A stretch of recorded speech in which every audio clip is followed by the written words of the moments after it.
primeramente agradecer al Comité Científico por la invitación y la verdad un gran gusto estar siempre en este país donde a uno lo tratan tan bien. Básicamente yo quiero mostrarles nuestra experiencia acumulada a lo largo de los años, lo que hoy ya es una realidad a nivel mundial. Yo siempre digo que los ginecólogos no tenemos conocimiento del láser, en nuestra residencia nada nos enseñan de láser. Estamos un poquito relegados con respecto a otras especialidades. Yo estoy convencido, así como en la década del 80 ningún oftalmólogo usaba láser, hoy ninguno de ustedes se operaría las córneas si no es con láser. No existe la oftalmología, no se concibe sin el uso del láser. Lo mismo pasó en la década del 90 con los dermatólogos. Y está pasando esto lentamente con los ginecólogos, probablemente dentro de 15, 20 o 30 años. Yo creo que el láser va a tener una utilidad y una indicación precisa en algunas de estas condiciones vinculadas con el proceso natural de envejecimiento.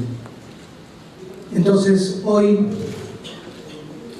como todos sabemos, esta nueva denominación del síndrome genitourinario de la menopausia surge por la necesidad de agrupar en un mismo grupo de síntomas en una misma entidad que es esto. Básicamente, los signos y síntomas derivados del deterioro del trofismo de la vía urinaria rectal, básicamente, y el deterioro del trofismo de la vagina, que para mí son procesos netamente vinculados con algo universal, progresivo e irreversible que se llama envejecimiento. ¿Le puedes dar clic al video, por favor? Si ustedes ven, básicamente la mucosa vaginal es una falsa mucosa porque no tiene su mucosa, no tiene muscular de la mucosa, pero se comporta como una mucosa básicamente por sus funciones. Y esto que se ve claramente, esta pérdida de trofismo, va a traer, ¿no es cierto?, cambios vinculados tanto en la sequedad, la irritación, el ardor, la dispareunia, todos los síntomas que ya conocemos van a ser motivados por la pérdida del trofismo. Pérdida del trofismo, atrofia, por definición, es un cambio adaptativo de la célula para soportar una inclemencia, como puede ser la metaplasia, como puede ser la hiperplasia, la hipertrofia. La atrofia hace que la célula y por ende el tejido y por ende el órgano trabaje menos, minimice el recurso, digamos, para soportar esa inclemencia. Por el lado de la uretra tenemos exactamente lo mismo. Sabemos todos que la vía urinaria es un efector no solo estrogénico, también androgénico y fundamentalmente estagénico. Entonces vamos a tener disminución de la vascularización con disminución de los plexos vasculares, acortamiento uretral por atrofia, disminución del espesor epitelial de la mucosa, disminución del colágeno periuretral. Y fíjense qué interesante.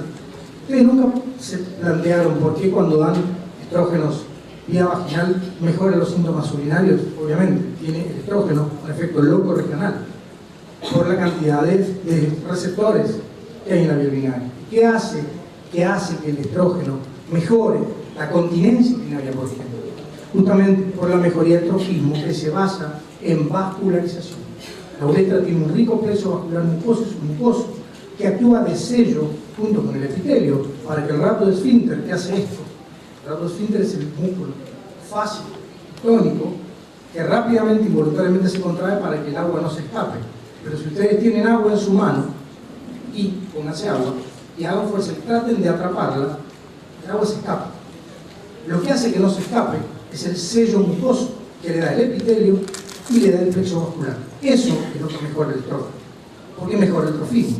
Mejora la continencia, mejora el ardor, la frecuencia, la urgencia, incluso la incontinencia de esfuerzo tipo 3 por deficiencia esfinteriana se va también a ver mejorada con el uso o con la mejoría del trofismo. Fíjense que todos estos síntomas son parte de, o pueden estar presentes o no, porque una paciente que tiene un síndrome genitourinario no necesariamente va a tener síntomas urinarios, puede tener solamente síntomas vaginales o solamente síntomas urinarios.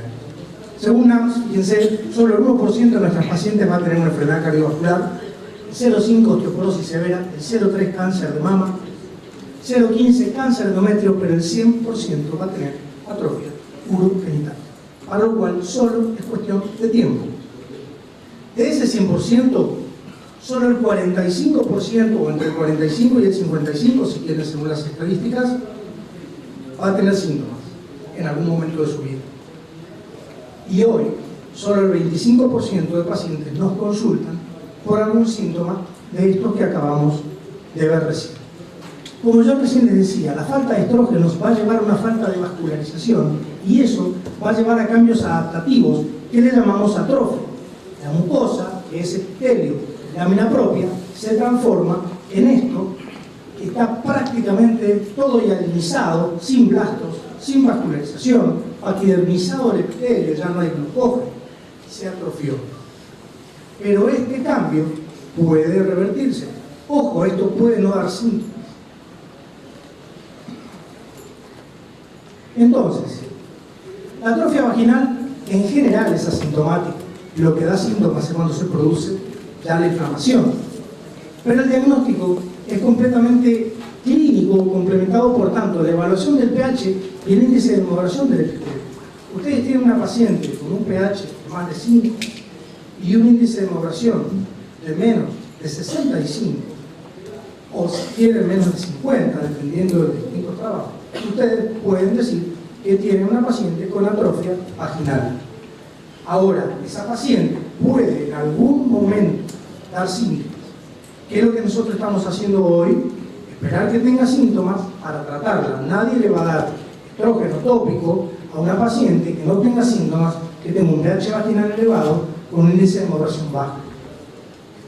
Pero sepan que esto es, desde nuestra óptica, desde lo que es la visión del envejecimiento saludable, es como hacer una densitometría ósea, detectar osteopenia y no tratarla hasta que no tenga osteoporosis o no tenga la consecuencia de la osteoporosis. Es una cuestión de trofismo. Por eso pierde trofismo, como la mucosa vaginal pierde trofismo, y va a poner en riesgo a esa paciente, dependiendo de algunos otros factores de riesgo, de desarrollar síntomas que no van a dejar opción ya más que dar estrógeno, con todo lo que eso significa. Este es el índice de hemoglobina tan fácil de calcular, en donde ustedes, si tienen 65 o más, tienen trofismo. Entre 50 y 65 tienen hipotrofismo, y por debajo de 50 tienen atrofia. Y esto es lo que yo les voy a presentar. Yo tengo pacientes que tienen un maturation value de 5, con una sesión de láser me la llevo a 60, con una sesión de láser. Entonces, la evaluación del índice de hemoglobina y el pH vaginal representan una guía de diagnóstico y manejo de esta condición, aún en la ausencia de síntomas. Y justamente hoy, a este proceso de deterioro que yo llamo continuo patológico, nosotros no le estamos prestando atención. Simplemente, como hacemos con el prolapso o la incontinencia, esperamos que se presenten para ofrecer una cirugía o un tratamiento hormonal. Entonces, vamos a entrar un poquito en el tema. ¿Cómo actúa el láser de Erbium-YAG en la mucosa vaginal? ¿Cómo es la interacción láser-tejido? Primero entiendan que el láser es luz y la luz es energía. Si recuerden, la primera ley de la termodinámica dice que la energía no se crea ni se destruye, sino que se transforma, y se transforma en calor. Y el calor va a producir a nivel del tejido, en este caso la mucosa, un efecto que llamamos inicialmente efecto fototérmico. El efecto fototérmico es fototermolisis, es la transformación de luz en calor. Y fíjense que para eso, la luz, independientemente de qué longitud de onda se trate dentro del espectro electromagnético, ustedes recuerden que el ojo humano percibe entre los 400 y los 450 y 750 nanómetros. Por debajo de aquí está la luz ultravioleta y por encima la luz infrarroja. El láser de Erbio, que es este que está aquí, no se ve porque está en el orden de los 2960 nanómetros, está en el espectro infrarrojo y tiene su máxima absorción en agua. El target de Erbium es el agua, como el del CO2 también. Son láseres que aman el agua. Por eso son tan seguros para trabajar en la vía vaginal. Porque cuando el Erbio impacta en la mucosa, el agua lo detiene. El agua no lo deja pasar. Actúa muy superficial, solo generando calor. Si ustedes ven, por ejemplo, el neodimio busca la sangre. más profundo. Por eso se usa para tratamientos de patologías vasculares. O hay otras longitudes de onda que buscan pigmentos como la melanina. Básicamente el helio, al ser una longitud de onda que busca agua y ser 15 veces más absorbido por el agua que el CO2, la duda es cómo hago entonces para que una longitud de onda que solo puede penetrar 3 a 5 micras en forma ablativa llegue al corio, que son 300 micras o 250 micras, dependiendo. Muy simple, utilizamos pulsos no ablativos. ¿Qué quiere decir esto? Son pulsos que emiten por debajo del umbral de ablación que tiene el epitelio. Entonces, acumulo calor en la superficie y tras sucesivos disparos voy empujando el calor en profundidad sin producir ablación en la superficie, como hacíamos antiguamente, todo lo contrario. Allá por el año 2003-2004, cuando empezamos a trabajar en atrofia vaginal, lo que hacíamos, no teníamos láseres no ablativos, hacíamos agujeros literalmente en la mucosa con un láser de CO2 y por ese agujero metíamos el calor, o sea, hacíamos ablaciones. Esto es totalmente no ablativo. Entonces, yo le llamo a esto fenómeno de reperfusión térmica. El calor produce la liberación de bradictinina, histamina, que va a inducir relajación de los esfínteres arteriolares precapilares y va a producir un efecto de vasodilatación que con solo una sesión persiste hasta 16 semanas. No hay estrógeno que tenga esa capacidad. Ninguno. No hay tratamiento hormonal que tenga esa capacidad. Y no solo eso, termina luego a través de toda la cascada de growth factors que se empiezan a liberar, produciendo angiogénesis y colagénesis tardía. Pero eso es un efecto tardío. Inicialmente estamos hablando que la atrofia es un cambio adaptativo porque le falta oxígeno, no le llega el nutriente, la célula se achica y deja de funcionar. Si yo le abro la cañería y empieza a pasar mayor caudal plasmático, pues entonces mayor oxígeno y mayor nutriente van a llegar a la célula. Eso es lo que verdaderamente es un rejuvenecimiento, por definición. Entonces, por un lado el efecto fototérmico y por el otro se produce la interacción termomecánica. ¿Qué significa esto? El calor, ustedes saben que el tejido conectivo, toda estructura matricial tiene fibras, ¿cierto? Fibras, en este caso muchas fibras elásticas tienen la mucosa vaginal y colágenas. Y estas fibras están entrelazadas entre sí, guardando una orientación muy paralela a la superficie y confiriéndole a esta estructura una cierta firmeza, tensión, turgencia, elasticidad, etc. Eso es posible gracias a que hay uniones peptídicas, fuertes enlaces peptídicos de 2 aminoácidos, glutamina y lisina, que mantienen este efecto. Pues sepan ustedes que el calor, al igual que la acción de los radicales libres también, rompe esos enlaces y produce un efecto inmediato de termocontracción. Eso se llama denaturalización de la proteína colagénica, que es reversible hasta ciertas temperaturas. Si yo supero los 60 grados, ya voy a provocar un daño irreversible. Esto es lo que dice la ley de Van Hoff-Arrhenius. Esto desencadena un incremento en la actividad metabólica tisular. La ley de Van Hoff-Arrhenius dice que por cada 10 grados que yo incremente la temperatura tisular, voy a incrementar hasta un 200% la actividad metabólica del tejido. Entonces, el efecto termomecánico justamente es la ruptura de estos enlaces, de estas mucoproteínas adhesivas que mantienen esto y se van a generar entonces, consecuencia de esto, un fenómeno de regeneración. Este es un slide que le tomé al profesor Padil de la Universidad de Irvine, California, el año pasado en abril en Roma, en el Congreso Europeo de Ginecología, que yo presenté esto. Él puso este slide en su charla y mencionó aquí nuestro trabajo que fue publicado en el año 2011, que fue hecho en aquella época con láser de CO2 ablativo. A partir de ahí, a la fecha, hay 707 publicaciones de uso de calor por láser y radiofrecuencia que reportan mejoría en este sentido. Este fue el trabajo donde nosotros concluimos que tuvimos una importante mejoría en la histología, tanto trofismo y vascularización, con el uso de láser de CO2 ablativo. Y este es el último trabajo que aparece publicado, que nos aceptaron que también es nuestro, pero con láser de Herbio, eficacia de Herbio-Jack, tratamiento comparado con estriol en el síndrome genitourinario de la menopausia. Esto fue publicado en noviembre del año pasado. Esto es para que ustedes vean que ya, estos son peer review, son trabajos indexados.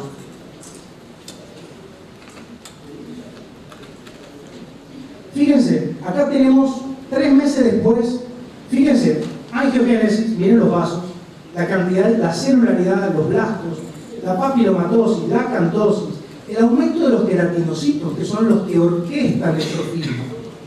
A nivel del corion, no son los fibroblastos responden a la acción del queratinocito, el queratinocito es la célula que nosotros estimulamos cuando generamos calor. 6 meses después, fíjense cómo ya se nota mucho más marcado el efecto angiogénico, la celularidad, la carga glucogénica. Cuando aumento la cantidad de vasos en el corion, automáticamente incremento el turnover del epitelio y estoy incrementando la producción de glucógeno, con lo cual empiezo a tener sustrato para fabricación de ácido láctico por los gérmenes vaginales para bajar el pH. Entonces nosotros, el trabajo que hicimos, tratamos 2 grupos de pacientes, de 50 pacientes en cada brazo. Este fue el trabajo que les mostré recién. A uno le dimos estriol en el esquema del gold standard, y a otro usamos estriol porque es el estrógeno tópico más económico que hay en Argentina, y al otro grupo le dimos láser. Los 2 grupos fueron tratados por 3 meses. El grupo láser se le hizo una sesión cada mes por 3 meses y no le hicimos más nada. Queríamos ver qué mejoría tenían y durante cuánto tiempo, o sea, cuánto tiempo duraba la mejoría. Y al grupo estriol lo mismo. Hicimos el esquema por 3 meses y le quitamos el estrógeno, porque todos sabemos que si el estrógeno se lo sigo dando, va a seguir sin síndrome. Fíjense lo que pasó.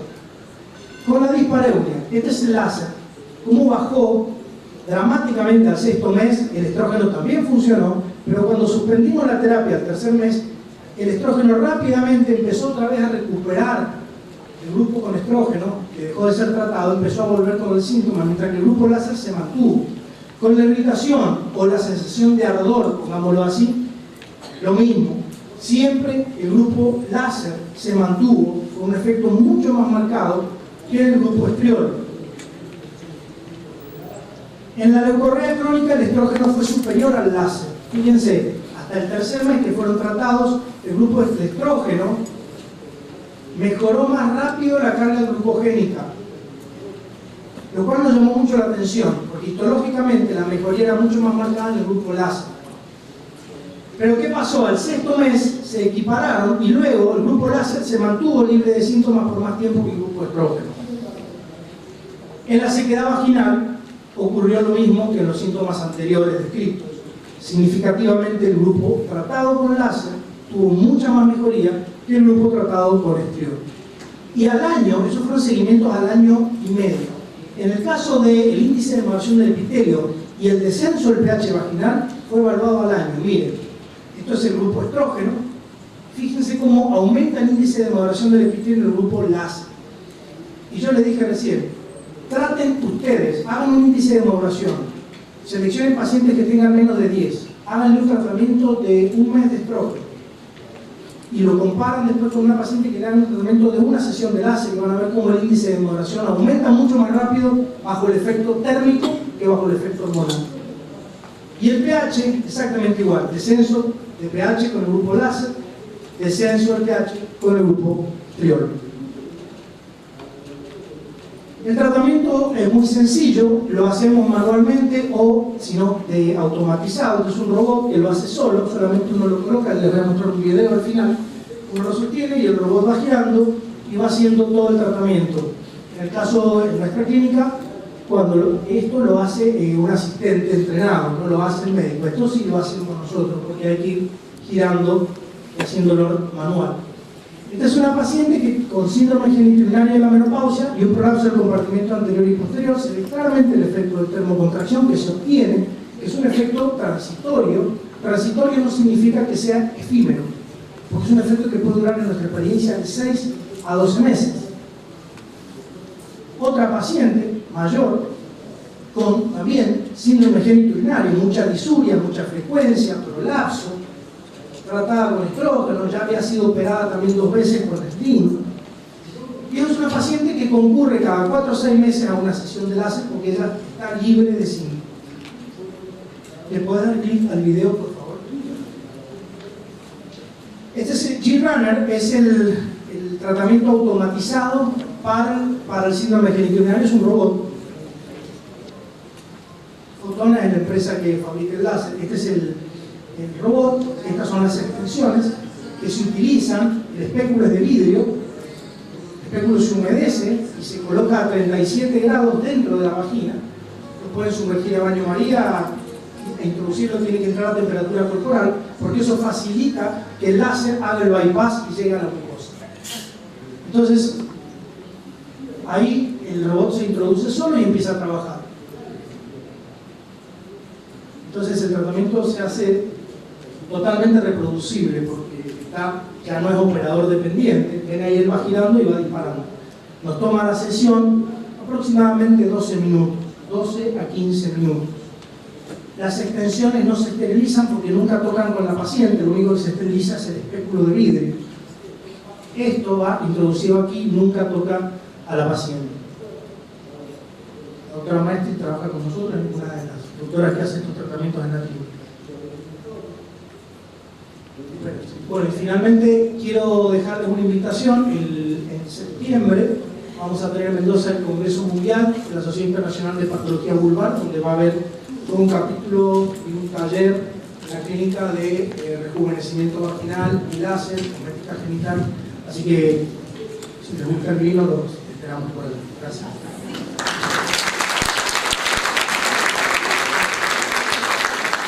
Muy bien, muchas gracias, doctor Adrián Gaspar. Interesantísima esta conferencia, algo totalmente nuevo. Creo que después de la última conferencia, si nos quedan unos minutos, habría algunas preguntas que hacer. Gracias. Gracias. A continuación, y para dar finalización a esta mesa redonda, vamos a tratar sobre el manejo actual de la osteoporosis con el doctor Pedro Babac. El doctor Pedro Babac es especialista en reumatología y medicina interna, recibido en la Universidad Nacional de Itapúa, médico reumatólogo del Hospital Central del Instituto de Previsión Social, médico reumatólogo del Hospital General de Luque, Ministerio de Salud Pública y Bienestar Social. Adelante, doctor.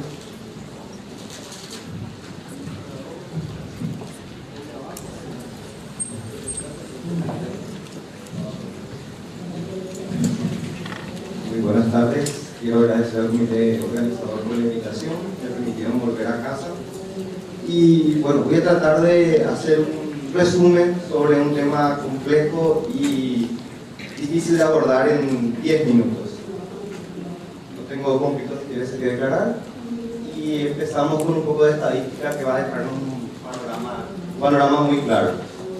Es la enfermedad ósea más frecuente, 200 millones de mujeres lo padecen y se espera que esa sea la progresión según la edad. 2 de 3 mujeres a los 90 años van a padecer de osteoporosis.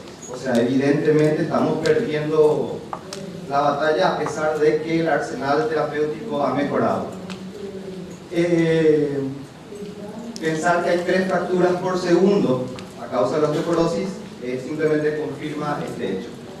Entonces quizás el abordaje terapéutico actual, intervencionista, o sea, ya asistencialista, no sería tan interesante, sino pensar en algo más preventivo sería como la opción que se abre ahora.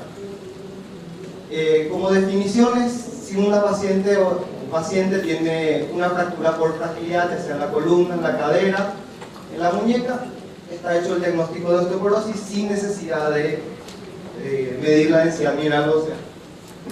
Considerando la densidad mineral ósea, se considera que por encima de menos una desviación estándar, el T-score es normal y se subclasifica en osteopenia, osteoporosis y osteoporosis severa según varias guías. Aquí difieren diversas guías, en realidad hay muchas guías, muchas organizaciones que plantean diversas pautas terapéuticas, definiciones estrategias. Yo traté de hacer un sumario de ellas y, basada en la evidencia, ver los puntos que concuerdan para poder resumir. Y este es el punto donde hay más fracturas, es llamativo, ¿sí? Los pacientes con osteopenia son los pacientes que más fracturas tienen, porque también el número de pacientes con osteopenia son los más abundantes. Y este es el lugar donde tenemos que ver la prevención de la osteoporosis en los pacientes que tienen osteopenia. Un osteólogo famoso, el doctor Charles Dehn, decía que la osteoporosis senil es una enfermedad de inicio pediátrico, ¿sí? La calidad del hueso depende del pico que logramos en la densidad mineral ósea, entre una de sus características, más la pérdida que es inherente a la edad. O sea, cuanto mejor densidad mineral ósea alcancemos en la segunda o tercera década de la vida, tendremos como una reserva mejor con la pérdida subsecuente que se da con el tiempo, ¿sí? El resultado de esto es la genética, el estilo de vida y las hormonas. Simplemente recordar lo del balance negativo, vamos perdiendo densidad mineral ósea con el paso del tiempo, es inevitable. Un dibujo de la típica y clásica curva donde en la adolescencia se inicia el aumento de la densidad mineral ósea, hace su pico entre los 20 y 30 años y empieza a decrecer posteriormente a eso, y eso es inevitable en realidad. La estrategia de prevención sería llegar con un pico alto, llegar bien en cuanto a densidad mineral ósea y tener esa reserva para poder llegar a los 70 o más años con una densidad mineral ósea adecuada o aceptable. Es diferente al enfoque terapéutico actual, donde pensamos solo fármacos y suplementación, que en realidad no está respondiendo, como vimos en la primera diapositiva. En realidad 3 fracturas por segundo es categórico. En cuanto a la prevención, la adecuada ingesta de calcio y la adecuada producción e ingesta de vitamina D es un tema para todo un debate aparte. En realidad, cuánto es lo adecuado, cuánto es lo correcto, consumo de qué alimentos son ricos o no. Pero esto es más o menos para ir viendo. Si tenemos pacientes que consumen antiepilépticos o otros neurolépticos, tenemos que pensar que esos fármacos evitan el desdoblamiento de la vitamina D, entonces están en riesgo. El ejercicio, también otro tópico aparte para poder analizar qué tipo de ejercicio, cuánto ejercicio, según todos los metanálisis. El ejercicio de fuerza, el ejercicio que tenga actividad muscular de carga, es el beneficioso realmente. Si bien cualquier ejercicio es mejor que ningún ejercicio, el recomendable sería el ejercicio de carga. Así sería ejercicio tipo calistenia, jogging, pilates, mantener un poco de actividad muscular de carga, ¿sí? Evitar el tabaco. Hay un ensayo clínico hecho con mujeres gemelas muy interesante, donde una de las hermanas gemelas fumaba, la otra no, con la misma genética, misma nutrición. El desarrollo de osteoporosis fue evidente en la hermana fumadora. Entonces, no es desalentar y desaconsejar el consumo de tabaco. El alcohol hasta un máximo de 2 copas, eso es algo muy convencional, es algo que se establece así a ciegas. En realidad, creo que ningún alcohol es beneficioso. El uso de corticosteroides, y ahí los reumatólogos somos los que estamos como culpables principalmente por el uso de corticosteroides. Detectar temprano enfermedades inmunológicas y enfermedades intestinales inflamatorias y de mala absorción, enfermedad celíaca, colitis ulcerativa. En las pacientes jóvenes, detectar la anorexia nerviosa y valorar a los pacientes con un índice de masa de menor de 20 como una población de mucho riesgo para el desarrollo posterior. Los pacientes con amenorrea, hipogonadismo, o sea, cualquier paciente que tenga algún trastorno endocrinológico es un paciente que sería de alto riesgo para el desarrollo.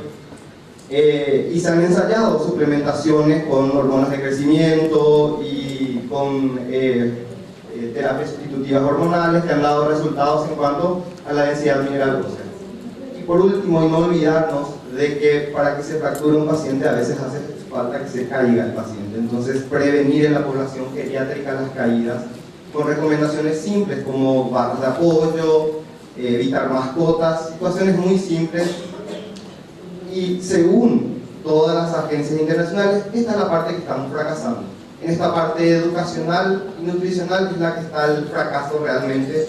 de que siga habiendo tantas fracturas y tanta osteoporosis al final de nuestra vida.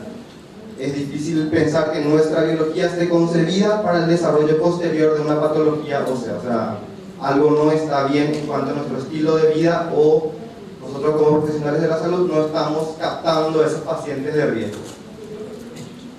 La intervención farmacológica, o sea, cuando tratar al paciente, lo primero que quiero resaltar, no hay ningún fármaco que restablezca totalmente o de manera ideal la densidad mineral ósea. Si bien hay fármacos más potentes o con mejores resultados, ninguno puede restablecer la densidad mineral ósea al 100%. Entonces esta es una enfermedad que se previene, no se trata. Evidentemente, por ahora por lo menos, no tenemos ninguna estrategia terapéutica 100% eficaz. Se previene, no se trata. Ni por más caro, sofisticado, interesante el tratamiento, sigue siendo deficiente. Cuando tratar, y estas son recomendaciones tanto europeas y americanas en un consenso, varían según rangos de edad, que no los puse por eso mismo, es hacerlo simple. Cuando tenemos un paciente en osteopenia, que es el paciente que tenemos siempre y no sabemos qué hacer, calcular el FRAX, el uso de la herramienta de FRAX, que es una herramienta gratuita que tiene sus pros y sus contras, pero es de acceso fácil, nos podría indicar el riesgo de fractura a 10 años y decidir en qué paciente iniciar realmente el tratamiento, antes de que ya se fracture o de que llegue a la osteoporosis.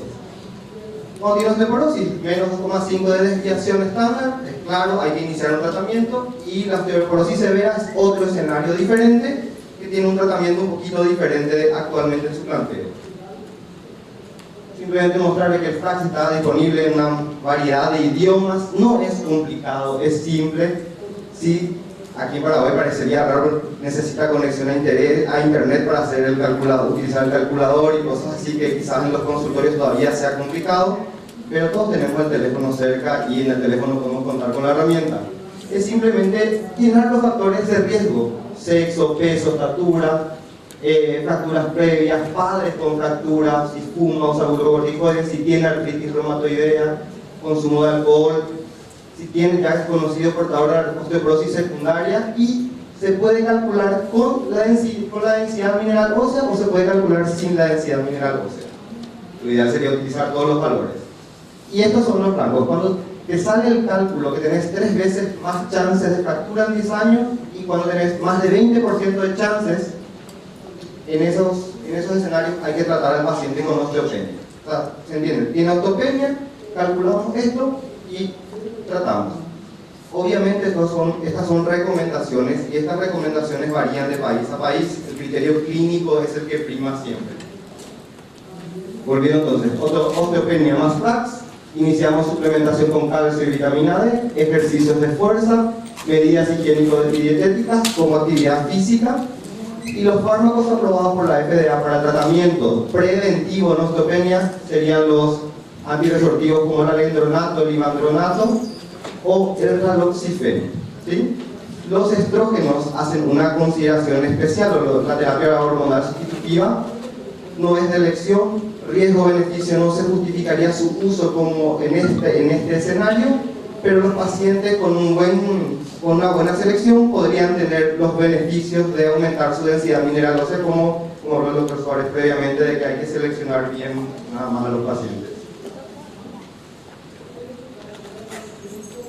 Según todas las encuestas con pacientes en donde estaba la falla principal a la hora del tratamiento, fue la recomendación del calcio.